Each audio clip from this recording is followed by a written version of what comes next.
Politicians from both sides of the aisle go to the National Prayer Breakfast, but should they? Well, let's talk about it. We're going to bring in Laurie Gaylor. She is the co-president and co-founder of Freedom from Religion Foundation, and also Nadya Dutchin. She's executive director of the American Humanist Association. Welcome. Hello. All right. Hello. Thank you so much. Yeah, great to see you guys.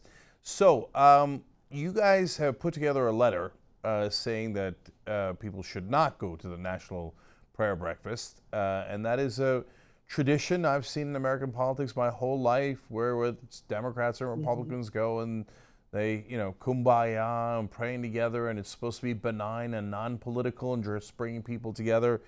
Laurie, let me start with you. Is that true, or is that a cover for what they're actually doing?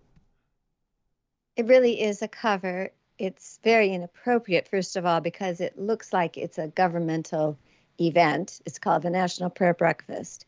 It's kind of a gotcha issue where if politicians and presidents don't show up, they don't look pious enough.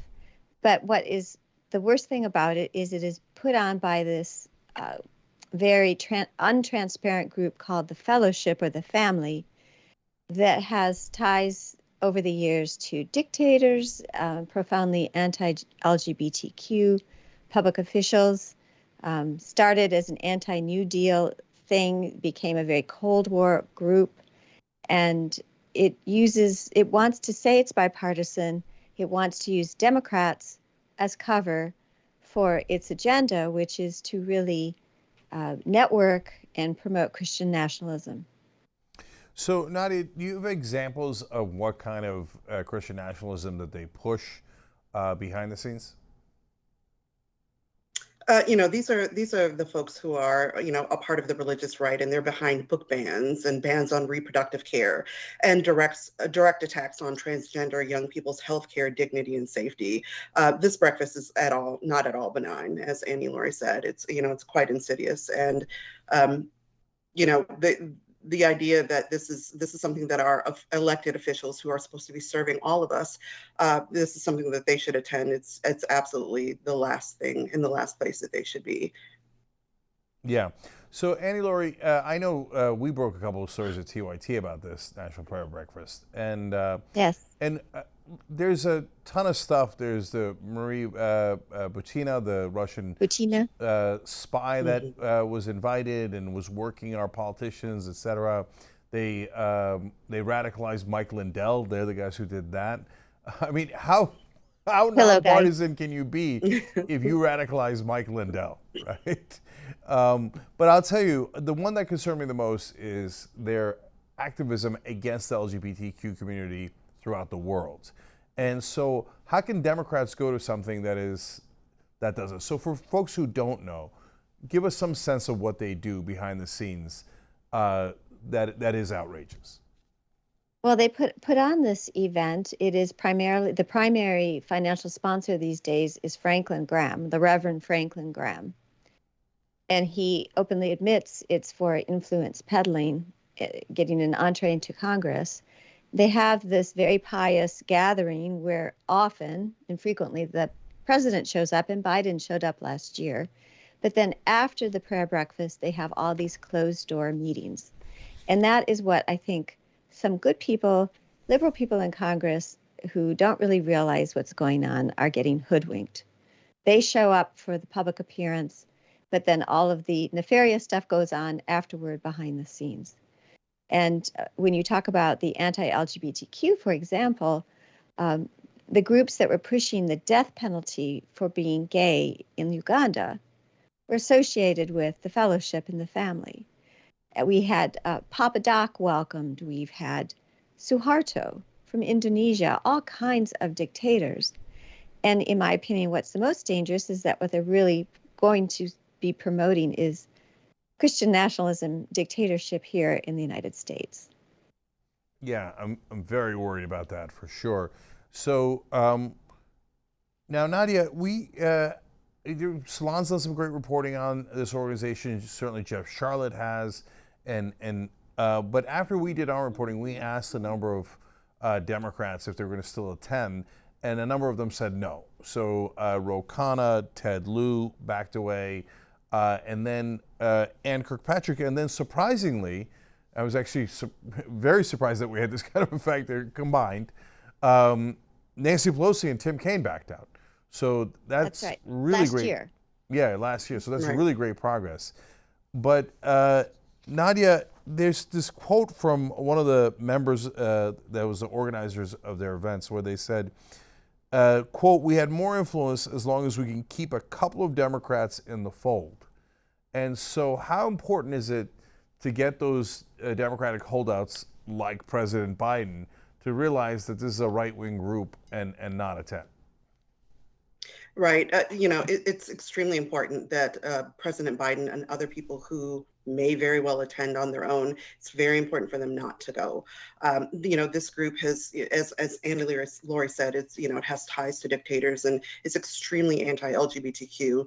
All of our elected officials, especially those who care to be accountable to their constituents, especially those who are not Christian nationalists, should absolutely reject the invitation to go and should not show up at all. I mean, they're there to represent all of the people. And at this breakfast, we don't see our Jewish and Muslim friends. We most certainly do not see our secular community represented there. They are not representing the American people, and this is patently undemocratic.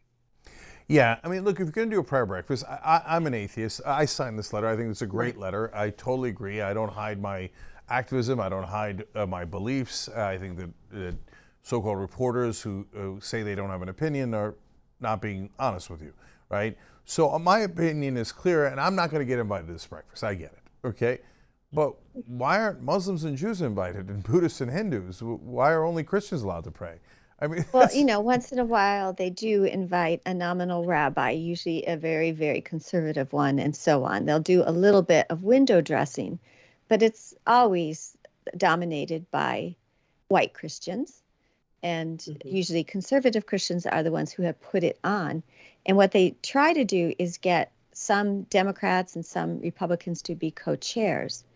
And we are particularly hoping that Chris Coons, for example, this year will boycott the National Prayer Breakfast, will wake up and realize he's being used and other people are being used by a group that is unsavory, that they should not want to lend their endorsement to, and that is causing problems all around the world.